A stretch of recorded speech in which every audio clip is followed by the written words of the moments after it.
Good evening and welcome. Tonight we will be going over the history and geography of Brandenburg in Germany. So you can see Brandenburg is over here in eastern Germany. It's this huge state right here. And probably the first thing that you'll notice is that the city of Berlin is inside of it. It is surrounded by Brandenburg state. We'll talk about a little bit about why that is in its history. But if you want to know more about Berlin, you know what I'll do? I'll just link my whole Germany playlist right up there because I've also covered Baden-Württemberg and Bavaria. Those are also great videos. I'm really kind of proud of them. So you can learn more about Germany's history and geography in those videos, along with Berlin. You're surrounded by Brandenburg. Brandenburg is also bordered with Poland, you can see right here, which is very important to its history. And there are many forests, lakes, and rivers all throughout this state, and you can very clearly see this river here making up that border with Poland. That is the Oder River. And there are many other rivers all throughout. Right? Okay. Yes, the Oder River. I just doubted myself. The Oder River, yes. Because there's also the Havel River that we'll talk about, where you can find Brandenburg on der Havel, which is where the state gets its name from. But the capital and most populous city in Brandenburg is Potsdam, right here, just outside of the Berlin city center there.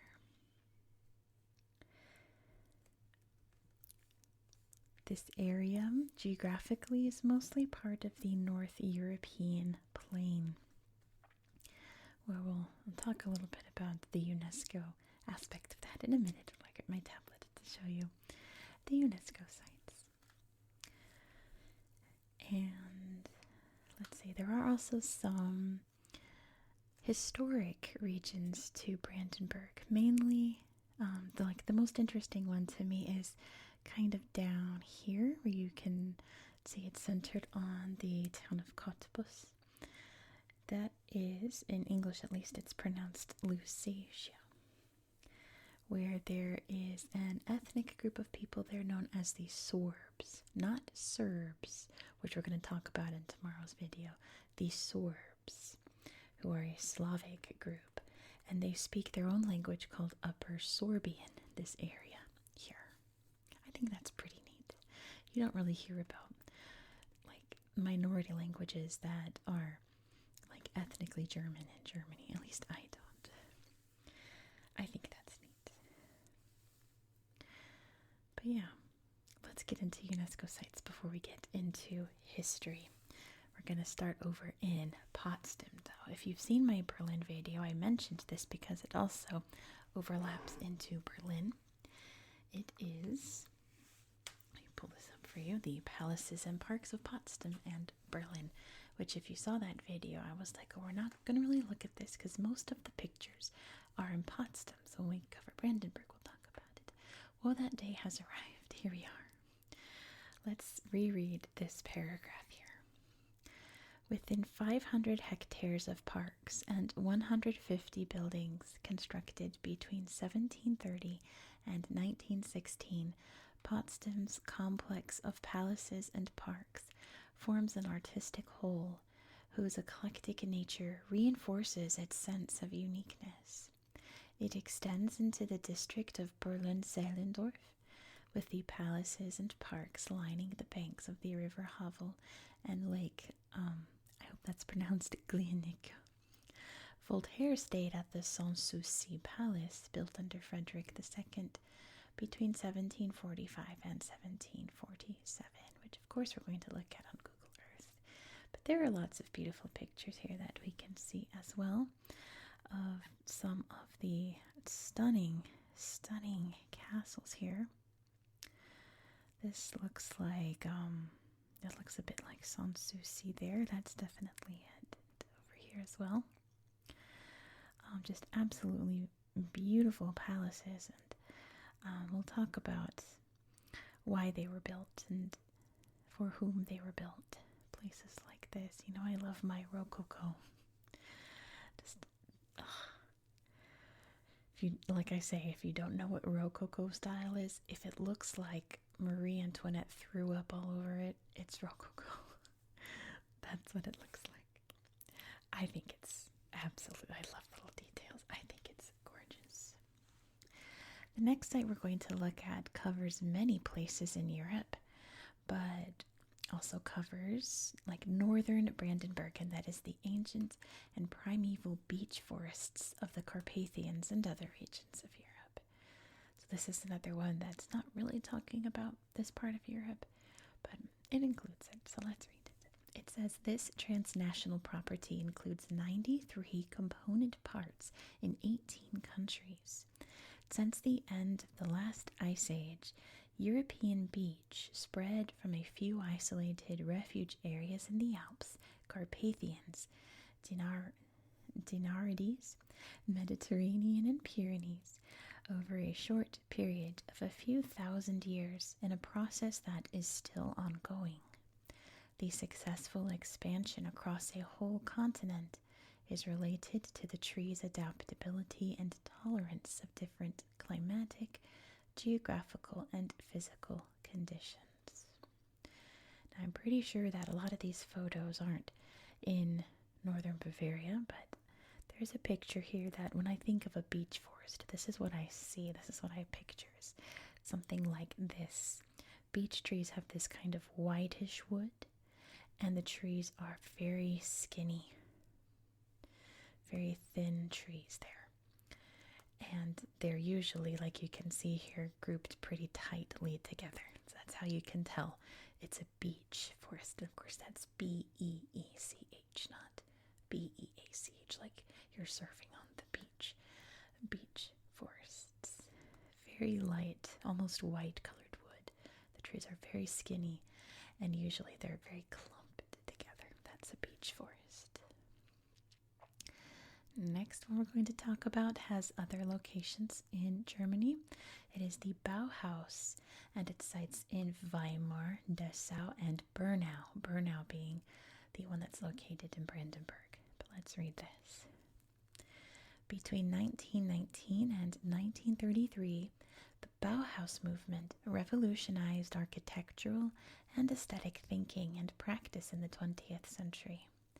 The Bauhaus buildings in Weimar, Dessau, and Bernau are fundamental representatives of classical modernism directed towards a radical renewal of architecture and design. This property, which was inscribed on the World Heritage List in 1996, originally comprised buildings located in Weimar, which are the former art school, the applied art school, and the Haus am Horn, and Dessau, which is the Bauhaus building, and the group of 7 masters' houses. The 2017 extension includes the houses with balcony access in Dessau and the ADGB Trade Union School in Bernau as important contributions to the Bauhaus ideas of austere design, functionalism, and social reform. So none of the photos are in Bernau, but you can kind of see the example here. Very early 20th century modern architectural design. And those are the UNESCO sites in Brandenburg. I always love reading the UNESCO sites. I hope you do too, because I'm never changing it. They're always going to be there. But let's head into the history of this state here in Germany, because it's very interesting. To me, at least. I hope it's interesting to you too. There were many different Slavic groups that lived here in Brandenburg. Notably, in ancient time, we have the Wends, which I read countless stories of, like the Romans fighting the Wends and eventually the Germans fighting off the Wends. There are the Sorbs that we mentioned, they're still around. There's also the Haveli and the Sprevane, I believe you pronounce it. People groups that are still very much around today in Brandenburg, which is pretty cool. Like ethnic Germans who aren't German, if that makes sense. I think that's pretty neat. But unlike most places in Europe, the Roman Empire, couldn't quite get up here into the German states, so its own kind of culture flourished up here, creating the unique Slavic groups that I just mentioned, but also German culture, ancient German culture. So for the, early centuries CE, it was ruled pretty jointly by the various Slavic groups and the Germans. They did have some conflicts, the largest being in the year 929 at the Battle of Lenzen. You can see Lenzen right up there, just in the very corner there, which was pretty much turning the tide in the favor of the Germans having control of this area. But it wouldn't be long after that when the Northern March was established. I hope it's pronounced March and not Marsh. I don't know, because I'd never heard of this term before researching here, and I kept thinking, where are they marching to? And it was very confusing until I realized that the march is not a physical march. It is a boundary for the Eastern Romans, the Byzantine Romans. That was their term for it. So the Northern March was established here in the late 900s to find the farthest most borders of the Holy Roman Empire at that time. The Holy Roman Empire. Not quite the Byzantines. I lied. The Holy Roman Empire. Very different. Very, very different. Ignore the Byzantine part. I'm thinking of another video later. We're going to Serbia tomorrow. We'll talk about the Byzantines then. The Holy Roman Empire. So, from what I can understand, up here would have been the Northern March, right? Past there, not part of the empire. The people who set out to establish the Northern March established margraves throughout the area here. Margraves, or the margraviates, right? Were pretty much like what a duke would be in English, a margrave. Pretty much the same difference. So a margraviate is like a duchy in a way. So the area was comprised of various margraves and eventually become the margraviate of Brandenburg. In the year 1415, and I'm skipping around some dynasties there. If you really feel like I should include them, drop them down in the comments below. But in 1415, that margraviate was taken over by the Hohenzollern dynasty, the Hohenzollern family. And they would rule over this area pretty much until the end of World War I. But not wanting to get ahead of myself. In 1618, Brandenburg combined with Prussia, which at the time was kind of over that away in what's now northern Poland. They united to form Brandenburg, Prussia, and then also skipping ahead would eventually just become the Kingdom of Prussia. But first we have to talk about the 30 Years' War and the absolute turmoil that it created throughout Germany. Brandenburg was pretty much like the capital. It's the oldest town here in Brandenburg State, hence the name. It was pretty decimated during the battles here, so they moved the capital over to Potsdam that time. And just a fun little note, in 1674 to 1675, Sweden invaded, and they had to fight off the Swedes during that time. There are lots of different conflicts in this area, especially at this time, but that would pretty much, the little conflicts would come to an end with the establishment of the Kingdom of Prussia in 1701, and then they would become big conflicts, right?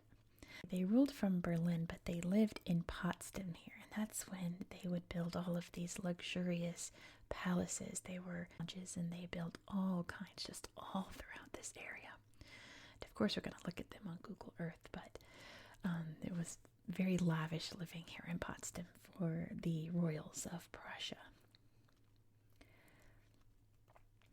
Prussia would be very impacted in World War I. They would lose that pretty badly, and it was all downhill from there.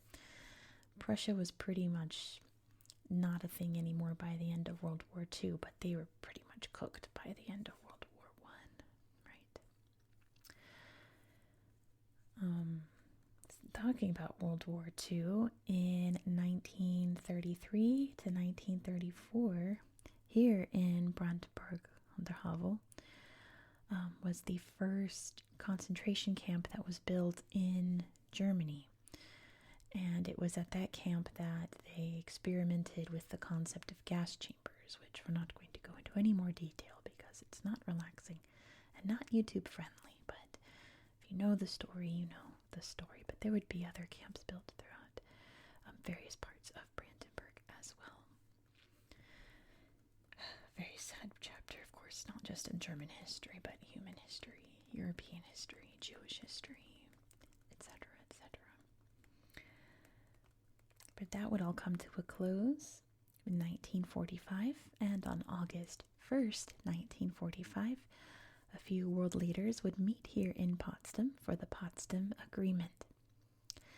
And the result of that was to divide Germany between West and East, with the West being more Western influenced and the East being more Soviet influenced. Except for Berlin. Berlin was the exception here in the East. This was part of the West. Berlin had been divided from the rest of Brandenburg since like the 1800s or so. It's been its own capital city thing. But then at this point it was definitely two very distinct places throughout East Germany. So Brandenburg was part of East Germany, but not Berlin. Brandenburg, East Germany. And of course, that was a time of great change. That was more of a focus on industrial expansion, things like that, throughout the major cities here. After the fall of the Berlin Wall and the unification of Germany, I've read two different sources. I'm not sure which one to believe. Maybe my German viewers can clarify. I read one that said the population in Brandenburg dropped considerably after unification because all these people who were living in poverty moved to Berlin or to other parts of Germany or the world. I read another source that said that the population was pretty stable and in fact increased post-unification. So maybe it's just different parts of the state had population increase, others had decrease. I don't know. I heard that's two very different reports. Now you might say, why don't they just unite Berlin and Brandenburg now? It's kind of, interesting to have this city just cut off, surrounded by a whole other state here. Why don't they just combine them? Well, there were attempts at this. The largest one was in 1996. There have been others in the 2000s, and they've all failed. It's not something that people really truly want. You think geographically, politically, it makes sense, but when it goes to what the Berliners and the Brandenburgers actually want, they're fine, apparently. This works out for them, and that's great. We love that for them. And that is, in a very small nutshell, the history of Brandenburg.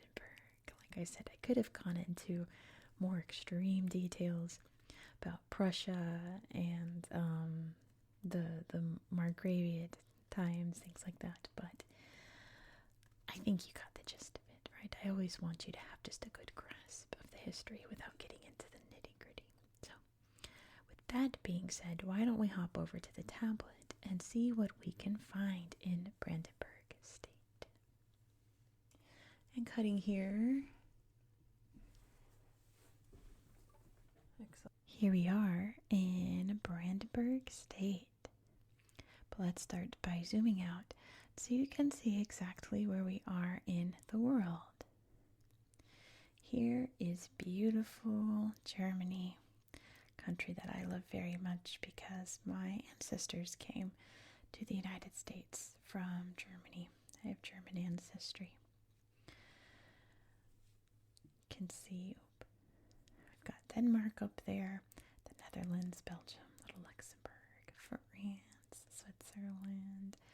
There's Czechia over here and Poland. Oh, I forgot to say why Poland was important to its history. I'm glad that reminded me.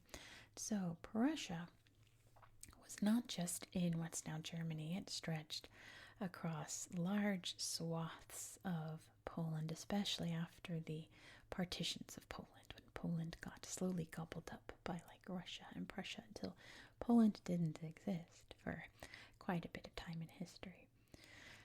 So after World War II, when Poland was officially a thing once again, what was Prussia / Brandenburg lost like pretty much all this land over here, maybe even a little bit more, and just was cut off there on the river. That's why it's important to its history. Let's start in Potsdam. Let's go see these beautiful, beautiful castles here. We have to start in Sanssouci, which if you don't know your French, that means without a care or no worries. Basically, it's Hakuna Matata, but in French. And as we can see from above, it is a massive, if it loads, a massive complex here. It's all pixelated today, but it's gonna come. Here we go. Beautiful, huge gardens. Here's the actual palace. All the gardens here. All the gardens around here. All of the various other little buildings around Neptune Grotto and the main road heading in here, and gardens over here. It's all extremely elaborate. So let's take a look at Sanssouci. We have the huge stairs leading up to the palace here. I asked in my last video who knows the difference between a castle and a palace. If I remember, I'll tell you at the end, but I want you to think about it. Gorgeous big gold ceiling there, and of course the gorgeous exterior as well. No corners left without a detail of some sort.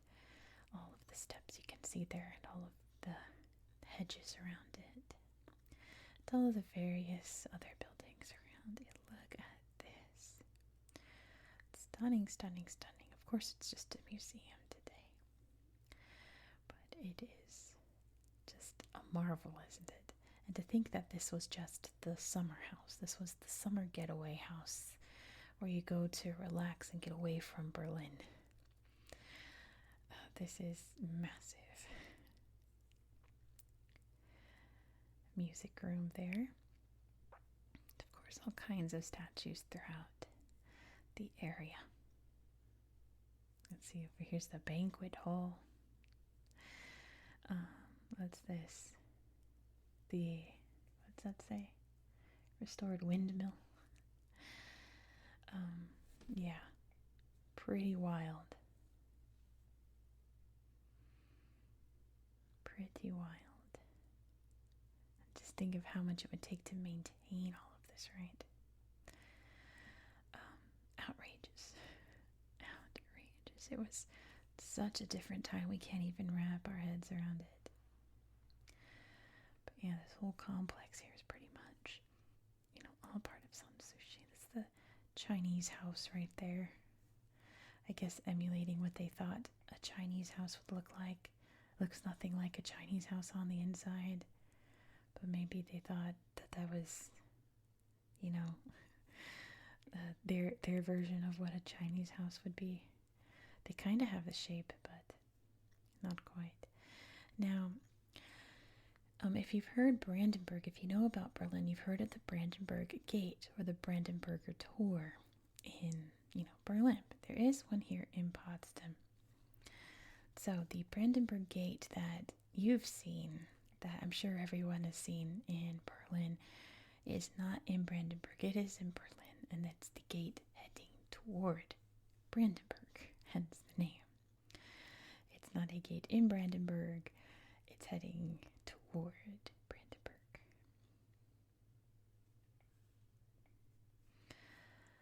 Let's see what else in Potsdam. Oh, we can look at, this is the castle here where they signed the Potsdam Agreement. Just, a little run-of-the-mill chateau. Nothing too fancy. It's, of course, stunningly gorgeous, isn't it? But yeah, this is pretty much where the division between West and East Germany was created. Do you think this is Narcissus here in this statue? It looks like it. This is where it happened. And look at this. Who doesn't have a giant watercolor of Joseph Stalin? Who among us, right? And little stand-ups there of all the people who came together to create division of Germany. But yeah, you can see the border of Berlin there. I think over here was the big bridge, right? Isn't it over here? Yeah. Yes. I don't want to butcher that name, but there's all these beautiful colonnaded leading up to the bridge here. Very pretty, but this would be like the main entrance and exit from West German Berlin into East Germany, and where they would do prison exchanges and things like that on this bridge. I think if I scroll through, there's a cool old sign or an old photograph. That is pretty cool, but that's not the one I'm thinking of. Maybe it's not in this slideshow. You know where it is? It's on the Berlin side. It's in this slideshow. Let me find it. Let's see. Here it is. Old photograph, like you were leaving the American sector, heading into East Germany over there.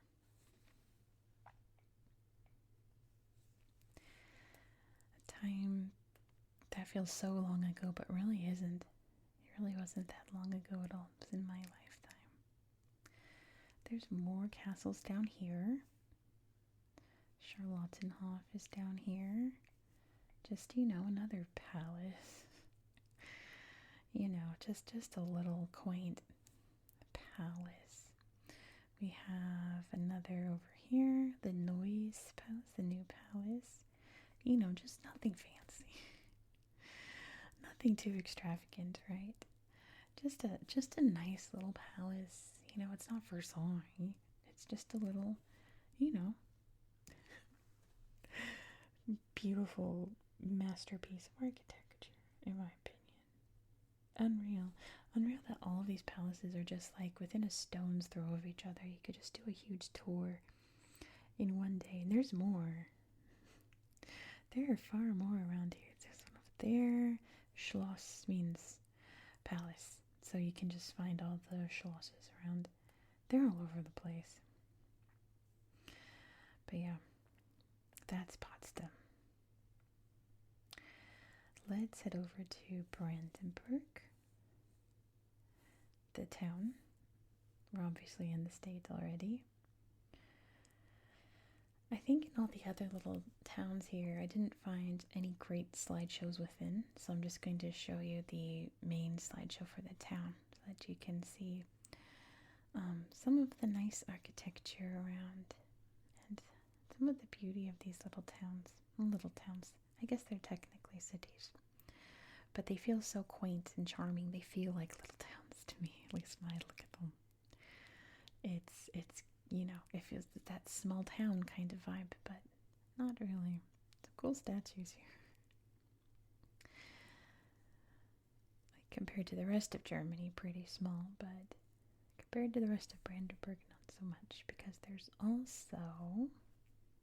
another. Let's look at this one. Golvich. Oh yeah, just a little palace. Chapel there.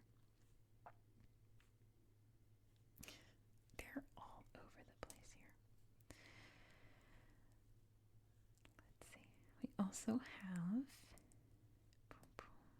Frankfurt on the Oder. Bit more modernized thanks to being part of East Germany. You have architecture like this block brutalist style. It's like lots of construction happening there. But look at this.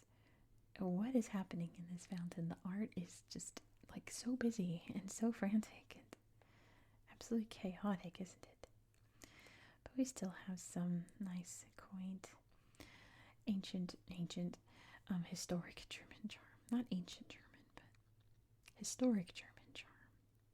And all of this madness in this fountain. It's such a juxtaposition, isn't it? Wow.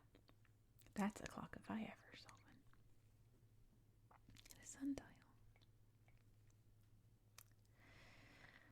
There's also Cottbus. I think that's how you pronounce it. Which anything that I read about it was like, oh, it's a university town. And that was pretty much like all that I found about it. But it's still so cute, isn't it? It's very like Central European vibes. Which, if you want more of that, on Friday we're going to Bratislava. So there's going to be a lot of that there, so stay tuned for that. It's very quaint. I like that. That's cool. All brick there in that clock tower. And look at this huge brick building. Another palace, just thrown around there. They're like flies. There's palaces everywhere. Now pretty much we get to just explore the nature here. As you can see, there's all kinds of different green areas around. Let's go take a look. We can start up here. And let's see. Wow. More big, beautiful homes and churches. All that brickwork, it's so pretty. Now, none of this is the nature. There's some hydroelectric happenings here. That's pretty neat. But I was hoping to see more natural things. Let's check out this one. Ripon Forest and Lake area. Now we're talking. More of the beautiful greenery of Brandenburg, because there's quite a lot of it. There's quite a lot of wilderness in the state. That's very pretty.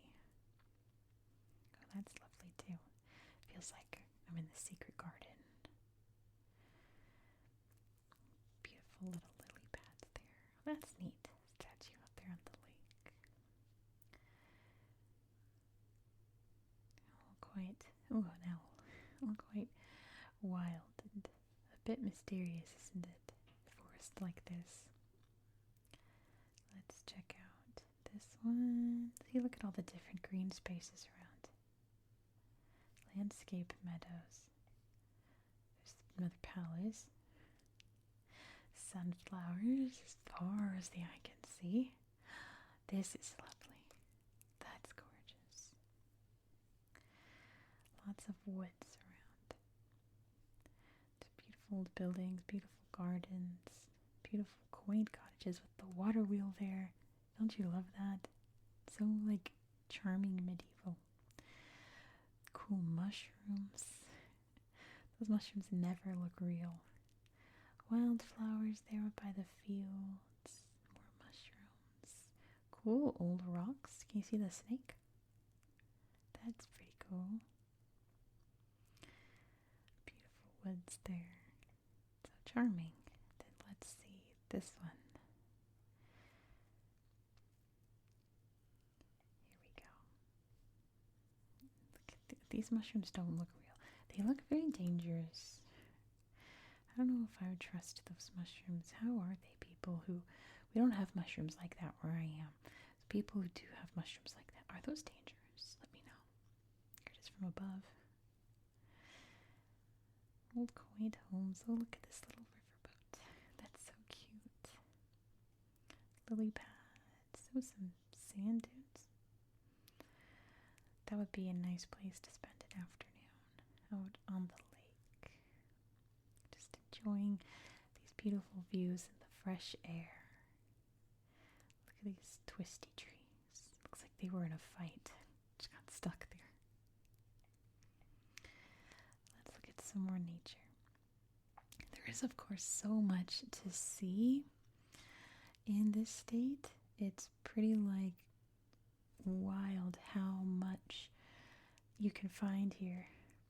So I would highly recommend that you explore the state on your own. How pretty. Wow. Let me know if you find any other castles. Oh wow, do you see this building's all overgrown? That's beautiful in its own kind of way, isn't it? Kind of haunting in a way. Look out all that forest. And look at this walk up here. So you can walk along the treetops without disturbing any of the nature down below, but still being able to appreciate it. I wonder if I can find a cool windmill. I did find, for a different change of pace, I have to find Berlin first. And it was up here, I want to say.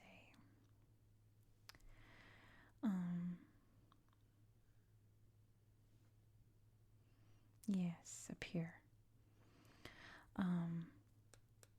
One of the, World War II camps here. I was poking around, just going like this. I was super zoomed in, and I was like, what if I just see, look, Schloss Museum. What if I just found a camp? And as I said that, I went like that. I'm like, oh no, I found one. So we'll check this out real quick. Out of respect, I'm going to mute my microphone and just have this be a more respectful slideshow. So with that being said, let's remember one of the darkest moments in human history here.